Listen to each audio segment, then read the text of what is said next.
आज पाकिस्तान में 29 ज़िलक़अदा है और ज़िलहज्जा का चाँद नज़र आने का कवी इम्कान है।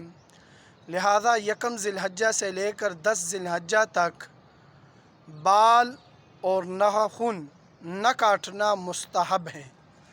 लिहाजा अगर कोई शख़्स आसानी के साथ न काटे तो मुस्तहब है, वरना गुनाह की बात नहीं, आप काट भी सकते हैं।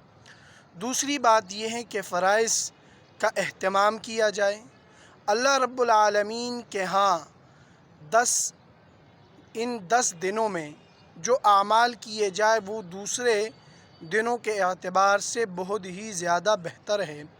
लिहाजा इन 10 दिनों में रोज़ा, नवाफ़िल, सदक़ात वग़ैरह, तिलावत वग़ैरह, ज़िक्र व अस्कार की ज़्यादा से ज़्यादा पाबंदी की जाए।